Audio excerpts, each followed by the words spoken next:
दोस्तों, उत्तर प्रदेश का एक गांव पड़ता है जयराजपुर। वहां पे एक कलेक्टर साहब रहा करते थे। उनकी उम्र 27 साल की थी। वो बहुत ही नेक थे, लेकिन एक पैर से विकलांग थे। दोस्तों, जब इनकी उम्र 5 साल की थी तो इनके पिता का एक गांव वाले से ही झगड़ा हो गया था। मामला इतना बढ़ गया कि दोनों पक्षों में मारी पीटा शुरू हो गया। अब जब अर्जुन के पिता को लोग मारने लगे तो अर्जुन उन्हें छुड़ाने के लिए गया। क्योंकि अर्जुन जानता था कि मेरी उम्र मात्र 5 साल है, मैं कुछ कर नहीं सकता। लेकिन जब किसी के भी पिता को मारा जाए तो उसका लड़का कैसे शांत हो सकता है। तो वो भी दौड़े दौड़े गया और पिता को बचाने की कोशिश करने लगा। इसी दौरान लोगों ने पहले इसके पिता को मारा, उसके बाद एक आदमी ने पूरे बल से इसके पैर पर मार दिया, जिसकी वजह से इसका पैर टूट गया और वो तुरंत ही बेहोश हो गया। अब पूरा कोहराम मच गया कि लड़के को क्या हो गया, लड़के को क्या हो गया। आनन फानन में इसको उठाया गया और हॉस्पिटल लेके गया। हॉस्पिटल जाने के बाद दोस्तों काफी इलाज चला, लेकिन इसका पैर सही नहीं हुआ और ये विकलांग ही रह गया। उसके बाद अर्जुन को उसके पिता घर लेकर आए। कुछ समय तक मामला शांत रहा। एक दिन उसके पिता रात में उस आदमी से मिलने चले गए जिसने इसका पैर तोड़ा था, और उसे जब मुलाकात की तो उसे मारा पीटा और इतना मारा कि वो आदमी मर गया। उसके बाद अर्जुन के पिता खुद ही जाकर पुलिस को सिलेंडर हो गए कि हाँ, हमने ही मारा है। पुलिस ने इनको अदालत में पेश किया। अदालत ने इनको 20 साल की सजा सुनाई। अब अर्जुन के पिता को जेल भेज दिया गया। जब अर्जुन ने देखा कि उसके पिता जेल चले गए तो वो अपनी माँ से आके कहता है कि माँ, क्या पिताजी अब कभी नहीं छूटेंगे? तो माँ बोलती है, नहीं, ऐसा नहीं है बेटा, तुम्हारे पिताजी बहुत जल्द ही आएंगे। लेकिन दोस्तों, उस गांव के कुछ व्यक्ति ऐसे थे जो चाह ही नहीं रहते कि अर्जुन के पिता कभी वापिस आए। इसलिए सारे बयान अर्जुन के पिता के खिलाफ ही जा रहे थे, जिस वजह से सजा बरकरार रही। इसी तरीके से करते करते 1 साल बीत जाता है। 1 साल के बाद अर्जुन और अर्जुन की माँ दोनों लोग जेल जाते हैं अर्जुन के पिता से मिलने के लिए। वहां पे अर्जुन अपने पिता से मिलता है तो पूछता है, पिताजी, मैं पढ़ना चाहता हूँ, मैं कलेक्टर बनना चाहता हूँ, मैं कलेक्टर बनकर आपको इस जेल से निकालूंगा। उसके पिता बोलते हैं, अच्छी बात है बेटा, तू पढ़ लिख के बड़ा आदमी बन और मेरा नाम रोशन करना। और एक बात मेरी हमेशा ध्यान रखना, किसी से लड़ाई झगड़ा मत करना। अर्जुन बोलता है, ठीक है पिताजी, मैं खूब मन लगा के पढ़ूंगा और कलेक्टर बन के ही रहूंगा। उसके बाद अर्जुन और अर्जुन की माँ दोनों लोग घर चले आते हैं। घर आने के बाद अर्जुन अपनी माँ से कहता है, माँ, मुझे कल सुबह जल्दी जगा देना ताकि मैं कलेक्टर की पढ़ाई कर सकूं। अब मैं मेहनत से पढ़ाई करूंगा और एक दिन ना एक दिन कलेक्टर बनकर ही रहूंगा। दोस्तों, ऐसा ही होता है। अगले दिन उसकी माँ सुबह सुबह जगा देती हैं। अब अर्जुन के मन में एक ही बात बैठ गई थी, उसको कलेक्टर बनना ही बनना है। वो और भी ज्यादा मेहनत से पढ़ाई करना शुरू कर देता है और ग्रेजुएशन कंप्लीट करने के बाद एक दिन वो अपनी माँ से बोलता है, माँ, अब मुझे आगे की पढ़ाई करने के लिए मुझे शहर जाना होगा। माँ बोलती है, बेटा ठीक है, तू जा, लेकिन पढ़ाई में पैसे कितने लगेंगे? तो अर्जुन बोलता है, माँ, मुझे पता तो है नहीं कितने पैसे लगेंगे, लेकिन पैसे लगेंगे। माँ बोलती है, ठीक है, कल तू निकल जाना, मेरे पास जो कुछ पैसे हैं वो मैं दे दूंगी, उससे तू आगे की पढ़ाई करना, और जो कम पड़ेगा वो फिर मैं बाकी व्यवस्था करके फिर तुम्हें भेज दूंगी। अर्जुन बोलता है, ठीक है माँ। अगले दिन अर्जुन फिर घर से निकल जाता है आगे की पढ़ाई करने के लिए। अर्जुन शहर जाकर वहां पे यूपीएससी की तैयारी करने लगता है। क्योंकि बाप तो जेल में थे तो पैसे की व्यवस्था कौन करता। तो माँ ने सोचा, तो मैं मजदूरी करूंगी तो ज्यादा पैसे मुझे नहीं मिलेंगे, इससे केवल घर का खर्चा ही चलेगा, मेरे लड़के का सपना कैसे पूरा होगा। तो माँ ने ये किया, उसने अपनी एक किडनी ही बेच दी। एक किडनी बेचने के बाद जो पैसे मिले उस पैसे को अपने बेटे की फीस भर दी, जिससे आगे की पढ़ाई हो सके। अब दोस्तों, बाप जेल में है, बेटा शहर में है और माँ अस्पताल में है। इसे किस्मत कहिए या ईश्वर की मर्जी। लेकिन दोस्तों, धीरे धीरे समय बीतता है। अर्जुन खूब मेहनत से पढ़ाई करता है और कलेक्टर बन ही जाता है। कलेक्टर बनने के बाद वो अपनी माँ के पास वापिस आता है तो माँ बोलता है, देखो मैं कलेक्टर बन गया हूँ। माँ बहुत खुश होती है और कहती है, तूने मेरे बलिदान का मान रखा और तू कलेक्टर बन ही गया। अब दोस्तों, अर्जुन और अर्जुन की माँ अर्जुन के पिता से मिलने के लिए जेल चले जाते हैं। वहां पे जेलर से बात करते हैं और उच्च अधिकारियों से बात करते हैं। उसके बाद अर्जुन और अर्जुन की माँ दोनों लोग जेल चले जाते हैं अपने पिता से मिलने के लिए। जब अर्जुन जेल पर पहुंचता है तो जेलर से बात करता है। उसके बाद अपने पिताजी से जब मिलता है तो पिताजी से बोलता है, पिताजी, मैं कलेक्टर बन चुका हूं।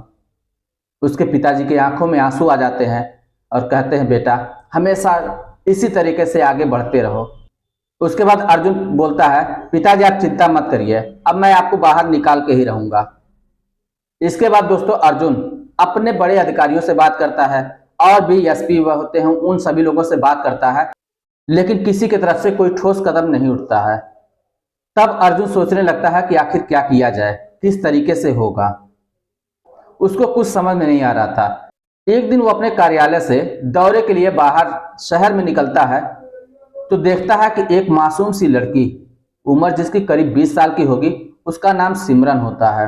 वो बैठ के भीख मांग रही है, लेकिन उसकी आंखों से साफ झलक रहा था उस पर कितनी मुसीबत है।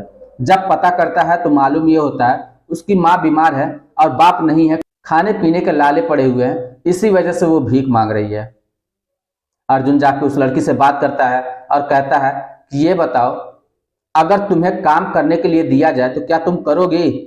लड़की बोलती है क्यों नहीं करूंगी साहब, बिल्कुल करूंगी। उसके बाद अर्जुन बोलता है ठीक है, आज तुम घर जाओ और कल से तुम आना, कल तुम्हारे लिए मैंने कुछ सोच रखा है। लड़की घर चली जाती है, फिर कल वापिस आती है तो देखती है कि उसके लिए एक चाय की दुकान खोली गई है। अर्जुन बोलता है तुम इसी चाय की दुकान पे बैठो और यहाँ पे बैठ के चाय बेचो, जितना तुम मेहनत करोगी उसी तरीके से तुम्हारी दुकान चल पड़ेगी। इस तरह से रोड पर भीख मांगते हुए अच्छा नहीं लगता। वो लड़की अर्जुन को धन्यवाद कहती है और अपनी दुकान संभालना शुरू कर देती है। शुरू में लोगों को विश्वास तो नहीं हो रहा था कि ये लड़की कुछ आगे कर जाएगी, लेकिन अर्जुन का सपोर्ट था इसलिए, और साथ ही साथ वो लड़की मेहनत भी ज्यादा कर रहे थे। इस वजह से धीरे धीरे उसकी दुकान चल पड़ती है। लोग उसकी दुकान पर आते हैं और चाय पीते हैं और उसकी मेहनत की तारीफ करते हैं कि वाह चाय तुमने कितना अच्छा बनाया है। इसके बाद अर्जुन अपने आला अधिकारियों से बात करके उसको सरकारी योजनाओं से लाभान्वित करवाता है, जिसकी वजह से धीरे धीरे उसकी स्थिति सुधरती चली जाती है। अर्जुन समय समय पर उसकी दुकान पर जाया करता था और कुछ न कुछ नया सिखाया करता था, जिससे उस लड़की का हौसला और भी बढ़ता जाता था और भी वो मेहनत से काम करते थे। अब उसकी दुकान अच्छी खासी चलने लगी थी। जैसे जैसे समय बीतता गया इन दोनों के दिलों में कुछ कुछ होने लगा। एक अलग सा रिश्ता बनना शुरू हो गया और एक दूसरे को जो है चाहने लगे थे मन ही मन, लेकिन कोई भी एक दूसरे से कह नहीं पा रहा था। अर्जुन सोचता था अगर मैं कहूं तो कहीं लड़की यह ना सोचे कि हम पर एहसान किए हैं इसलिए कर रहे हैं। सिमरन ये सोचती थी कि अगर मैं कहूं तो कहीं ऐसा ना सोचे कि जो है आला अधिकारी और ये मुझसे करीबिया बनाना चाहती है। यही बात सोचकर दोनों एक दूसरे से कुछ कह नहीं पाते हैं। अर्जुन इधर ये काम करता है और साथ ही साथ उसके दिमाग में ये चलता रहता है कि अपने पिताजी को हम किस तरीके से बाहर निकालें। जब उसको कोई रास्ता नहीं सूझता, एक एसपी होते हैं जो अर्जुन को राय देते हैं और कहते हैं साहब आप अपने पिताजी की फाइल को रीओपन करवाइए और हम लोग आपका फुल सपोर्ट करेंगे। अर्जुन ऐसा ही करता है, अपने पिताजी की फाइल ओपन करवाता है। उसके बाद फाइल रीओपन होती है और कोर्ट में फिर दोबारा जाती है। कुछ हफ्तों तक वो केस चलता रहता है और अंतिम निर्णय आ जाता है और इसके पिताजी को रिहाई मिल जाती है। इसके पिताजी जेल से छूट जाते हैं। हालांकि दोस्तों इसके पिता को 15 साल रहते हुए हो गए थे, 5 साल और सजा काटनी बाकी थी, लेकिन फिर भी अर्जुन के पिता जेल से छूट जाते हैं। अर्जुन अपने पिता को लेकर अपनी माँ के पास आता है। जब अर्जुन की माँ अपने पति को देखती है तो उनसे लिपट कर रोने लगती हैं और बोलती हैं बेटा तूने जो कहा वो कर दिखाया, मैं तुमसे बहुत खुश हूं। इस तरीके से दोस्तों जिंदगी हंसी खुशी बीतने लगती है। लेकिन एक दिन की बात है, अर्जुन की माँ की तबीयत अचानक में खराब हो जाती है। उसको जब हॉस्पिटल लेके जाया जाता है तो डॉक्टर बोलते हैं इसकी एक किडनी पहले ही निकाली जा चुकी है, जो एक किडनी बची हुई थी वो भी खराब हो रही है।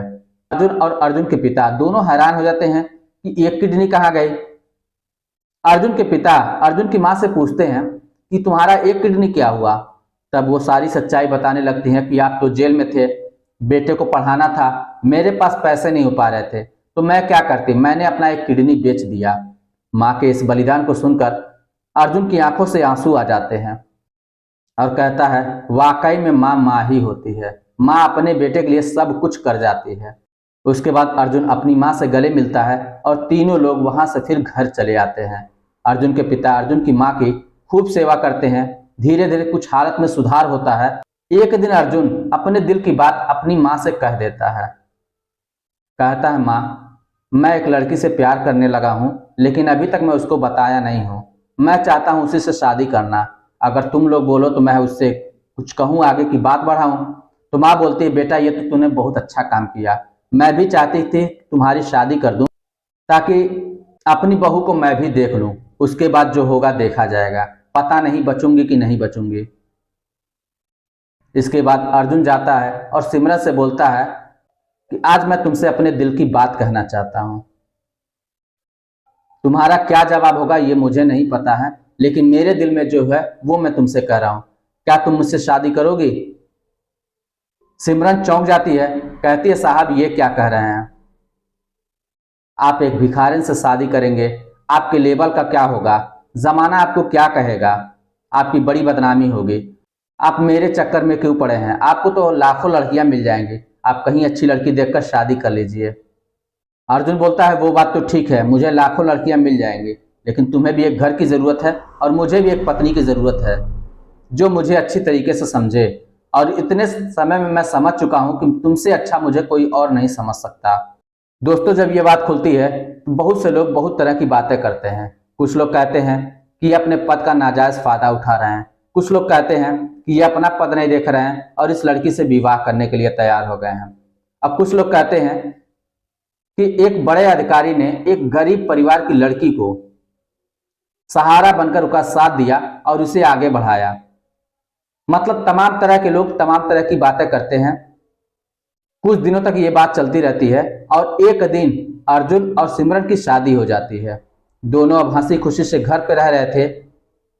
इसी दौरान सिमरन की मां का देहांत हो जाता है। अब सिमरन बिल्कुल अकेली पड़ जाती है। तो अर्जुन बोलता है, तुम्हें चिंता करने की कोई बात नहीं। तुम हम लोगों के साथ हो तो सुरक्षित हो और तुम्हें उदास होने की जरूरत नहीं है। जो दुनिया में आया है उसे एक न एक दिन जाना ही जाना है। अर्जुन उसे समझाता है तो सिमरन को कुछ हिम्मत बढ़ती है और धीरे धीरे वो गम से बाहर आने लगती है। इसके बाद दोस्तों, अर्जुन और अर्जुन के पिता और सिमरन और उसकी माँ, इन सभी लोगों को लेकर अर्जुन अपने सरकारी आवास पर चला जाता है। वहां पे पहुंचने के बाद कुछ दिनों के बाद उसकी माँ की तबीयत खराब हो जाती है। तब अर्जुन की माँ अर्जुन को और उसके पिता को पास में बुलाकर कहती है कि आप लोग अपना ध्यान अच्छे से रखिएगा और मेरा सपना पूरा हो गया। मैंने अपने बहू को भी देख लिया, अपने बेटे को कलेक्टर के रूप में देख लिया। मेरा योगदान सफल रहा। अब मुझे इससे ज़्यादा और कुछ नहीं चाहिए। मुझे आखिरी इच्छा थी कि मैं आपसे मिल लूँ, वो भी मेरे बेटे ने पूरा कर दिया। अब मैं दुनिया से जा रही हूँ, आप लोग अपना ख्याल रखिएगा। थोड़ी हिचकियाँ आती हैं। उसके बाद अर्जुन की माँ इस दुनिया से चली जाती हैं। अर्जुन उसके बाद अपनी माँ का दाह संस्कार करता है। फिर कुछ दिनों के बाद समय नॉर्मल हो जाता है और धीरे धीरे फिर परिवार में खुशियां आने लगती हैं। कुछ समय बीतता है तो एक दिन अर्जुन के पिता बाजार जा रहे थे। बाजार जाने के बाद कुछ सामान लेने के लिए गए थे। तभी देखते हैं कि कुछ लोग गाड़ियों से आते हैं और पीछे से ही अर्जुन के पिता पर हमला कर देते हैं, मारना पीटना शुरू कर देते हैं। तभी उसमें से एक आदमी निकलता है और डंडे से इतना जोर से प्रहार अर्जुन के पिता पे करता है कि अर्जुन के पिता का सर फट जाता है और मौके पर ही मौत हो जाती है। तभी वहां पे पुलिस आ जाती है और आरोपियों को गिरफ्तार करके थाने लेकर चली जाती है। जब इस बात का पता अर्जुन को चलता है, अर्जुन बहुत रोता है और एकदम टूट चुका था। लेकिन किसी तरीके से वो अपने पिता का अंतिम संस्कार करता है। उसके बाद फिर थाने पहुंचता है। जब दरोगा से पूछता है कि क्या हुआ, ये कुल लोग कौन हैं, मेरे पिता को इन्होंने क्यों मारा है, तो दरोगा बताता है कि जब मैं शक्ति से पूछा हूं तब ये बताए हैं कि ये वही लड़का है जिसके पिता को आपके पिता ने बचपन में ही मार दिया था। उसका बदला ये आज लिया है। तो अर्जुन बोलता है, एक काम करिए, इनको छोड़ दीजिए। अर्जुन चूंकि डीएम होता है तो अर्जुन के कहने के बाद दरोगा उन लोगों को छोड़ देता है। अर्जुन उन लोगों से बोलता है कि देखो, आज के बाद ना मैं तुम्हें जानता हूं ना तुम मुझे जानते हो। अगर इसी तरीके से चलता रहा तो दुनिया में कुछ भी नहीं बचेगा। इसलिए तुम अपनी जिंदगी हंसी खुशी बिताओ, मैं भी अपनी जिंदगी हंसी खुशी बिताता हूँ। वैसे तुम लोगों ने तो मुझे अनाथ कर ही दिया है, लेकिन खैर मैं तुम लोगों को माफ करता हूँ। तुम लोग अपने जिंदगी में मस्त रहो, मैं अपने जिंदगी में मस्त रहता हूँ। उसके बाद दोनों लोग दोनों तरफ चले जाते हैं और धीरे धीरे करके जिंदगी फिर बीतने लगती है। तो दोस्तों आज की कहानी ये रही। आपको कहानी कैसी लगी हमें कमेंट बॉक्स में लिखकर ज़रूर बताइएगा। चलिए फिर मिलते हैं नेक्स्ट वीडियो में, तब तक के लिए जय हिंद।